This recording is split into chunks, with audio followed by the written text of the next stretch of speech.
Everyone, welcome to all in one mix. मैं खुशी और आज आपके साथ डिस्कस करने वाली हूँ क्लास 8 इंग्लिश का chapter 1 the best Christmas present in the word की क्वेश्चन आंसर को। सो फ्रेंड, हमारा फर्स्ट क्वेश्चन है, what did the author find in a junk shop. Junk shop means होता है कबाड़ की दुकान। तो ऑथर को जंक शॉप पर क्या मिला? सो आंसर देखते हैं। The author found a role top desk for sale in a junk shop. It was made up of oak wood, but it was in a very bad condition. तो यहाँ पर देखो, जो ऑथर है उससे junk shop पर एक role top desk मिलता है जो ओक की लकड़ी से बना होता है, लेकिन वो बहुत बुरी कंडीशन में था। मीन्स वो फायर एंड वाटर से बुरी तरह से डैमेज था। सेकेंड क्वेश्चन है, what did he find in a secret drawer? Who do you think had put it in their? ठीक है, तो वहाँ पर उस जो रोल टॉप डेस्क था उस पर एक सीक्रेट ड्रॉवर भी था। ठीक है, तो उसने ऑथर को सीक्रेट ड्रॉवर में क्या मिला और फिर आपको क्या लगता है कि उसे किसने रखा होगा? सो आंसर देखते हैं। In the secret drawer of the desk the author found a small tin box. तो यहाँ पर देखो, जो सीक्रेट ड्रॉवर था उसमें ऑथर को एक छोटा सा स्मॉल टिन बॉक्स मिलता है। It had a letter in it, जिसमें एक लेटर था।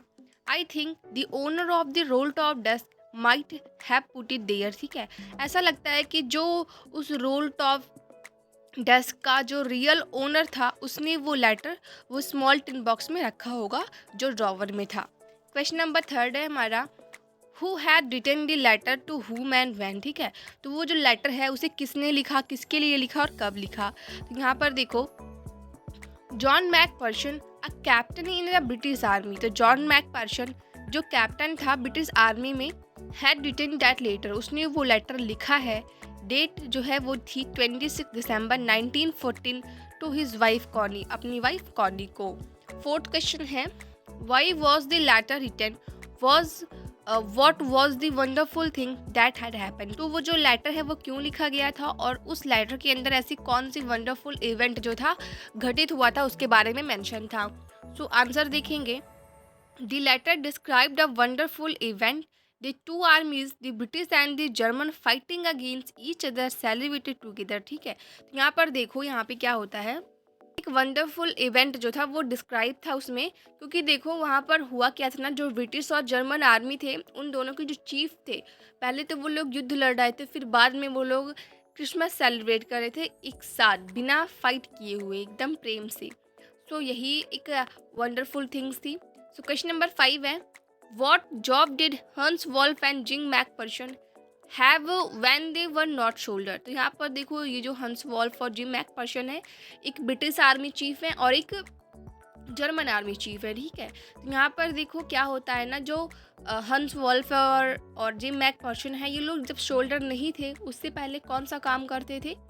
सो आंसर देखते हैं।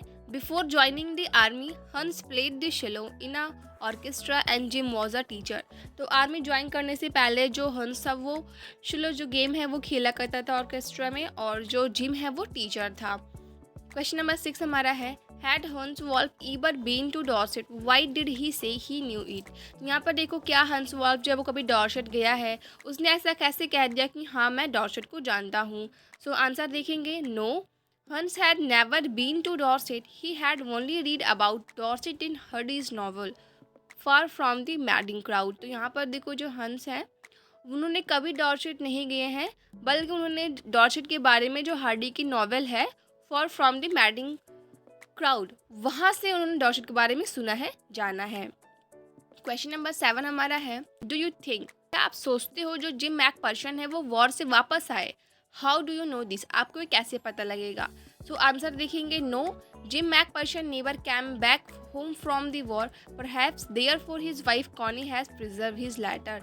यहाँ पर देखो, जो जिम मैकपर्सन है वो कभी वॉर से वापस घर नहीं आए, ये हो सकता है, ठीक है, इसी वजह से जो उनकी वाइफ कॉनी है उन्होंने लेटर को इतना संभाल के रखा हुआ है। क्वेश्चन नंबर 8 है हमारा, why did the author go to Bridport. तो ऑथर जो है वो सबसे पहले ब्रिडपोर्ट क्यों जाता है?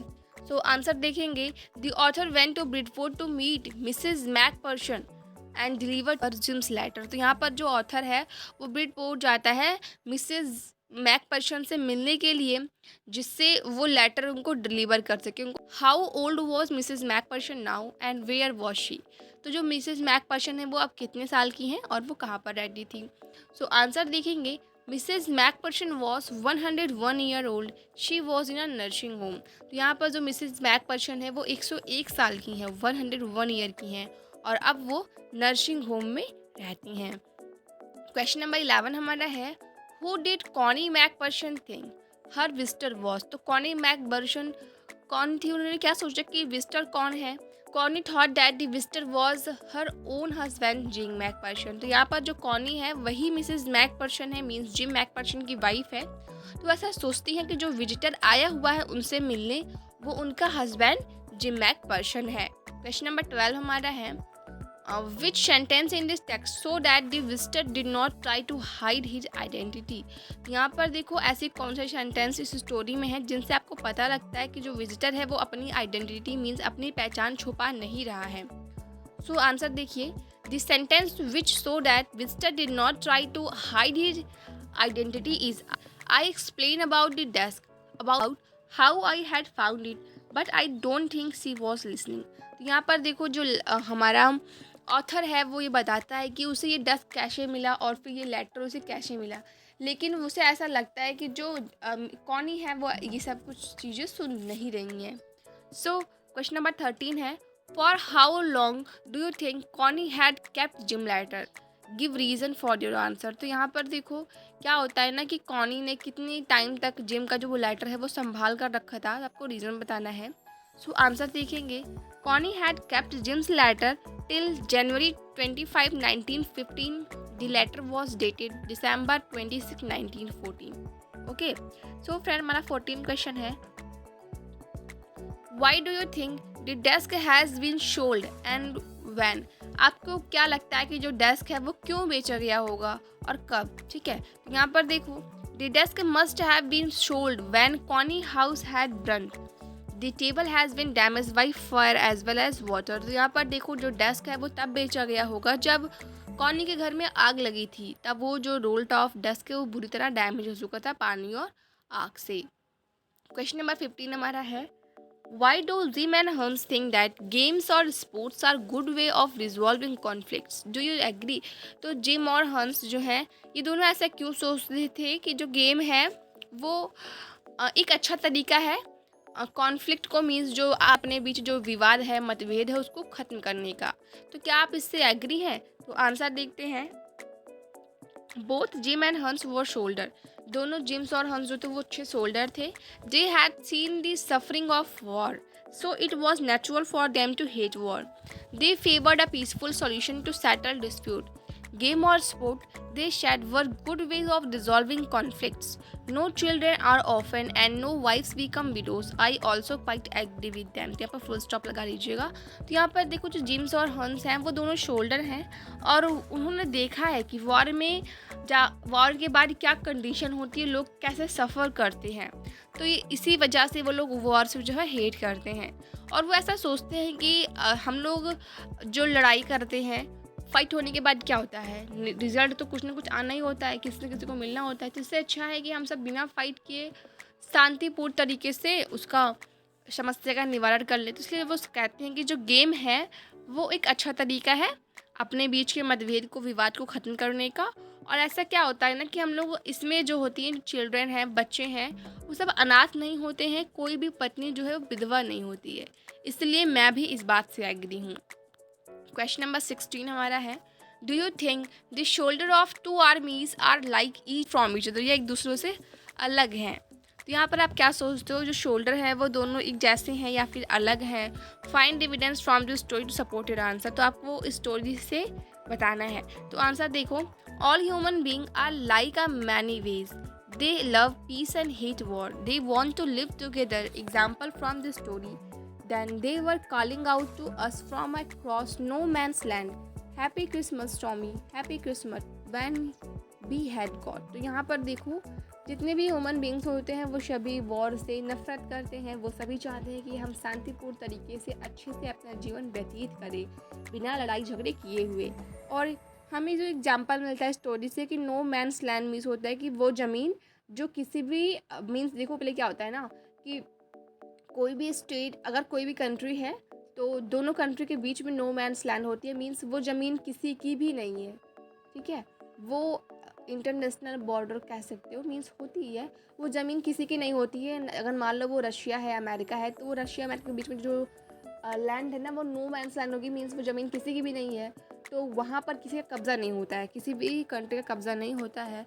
तो यहाँ पर हमें पता चलता है कि एक आदमी जो है वो क्रॉस करके आता और कहता है happy Christmas Tommy, happy Christmas. तो यहाँ से हमें पता चलता है कि वो लोग कितने अच्छे हैं। क्वेश्चन नंबर 17 हमारा है mention the various way in which the British and German soldier become friends. तो आपको ऐसे बहुत सारे बताने हैं तरीके जिससे आपने देखा कि इस स्टोरी में जो जर्मन सोल्जर हैं और ब्रिटिश सोल्जर हैं वो एक अच्छे फ्रेंड्स बन गए। आपको क्या कॉमन लगा? तो आंसर देखो, the British and German soldier belong to different camps. ये दोनों डिफरेंट कैंप से बिलोंग करते थे। They were enemies in war time. वो लोग वॉर टाइम में एक दूसरे के दुश्मन थे। But after all they were be human beings and therefore they had similar feeling. लेकिन वो सभी एक मानव ही तो हैं, उन सभी की फीलिंग जो है वो एक जैसी है। They share the festive spirit of the Christmas. उन्होंने क्रिसमस को फेस्टिव स्पिरिट को मीन शेयर किया, खुशी से मनाया। दे गॉट ओवर हेटेड एंड प्लेड गेम। उन्होंने क्या किया ना कि जो घृणा है उसको दूर भगाया और उन्होंने गेम खेला। Feasted and drunk like good friends. उन्होंने खाया पिया, गेम खेला और मज़े किए एक अच्छे दोस्त की तरह। But hated war, both hated war. दोनों लोग जो है वॉर से हेट करते हैं। तो were anxious to go back to their families at the end of the war. Soldiers जो है वो यही सोचते थे कि वॉर ख़त्म होने के बाद हम सब अपनी फैमिली के पास जाएंगे। So friend 18 and last question है what is Connie Christmas present. तो कॉनी का क्रिसमस प्रेजेंट क्या था? Why is it is the best Christmas present in the world? और ये best Christmas present in the world क्यों है? सो आंसर देखो, Connie thought that gym had come back home from war. Connie को लगता है कि जो जिम है ना वो वॉर से वापस आ गया है। Took the author for Jim. उसने ऑथर को समझा कि वो जिम है। She had been waiting for her husband Jim. और वो अपने हस्बैंड जिम का वेट कर रही थी। So the coming home to Jim was the best Christmas present in the world for her. इसी वजह से उसके हस्बैंड का उसके घर आना उसके लिए एक Christmas present in the world है। सो फ्रेंड, अगर आप सभी को इसका PDF चाहिए और मैथ्स के भी चाहिए, साइंस के भी चाहिए, हिंदी इंग्लिश किसी भी सब्जेक्ट को चाहिए तो आप हमारे टेलीग्राम ग्रुप को ज्वाइन कर लीजिए, जिनका लिंक डिस्क्रिप्शन बॉक्स में है।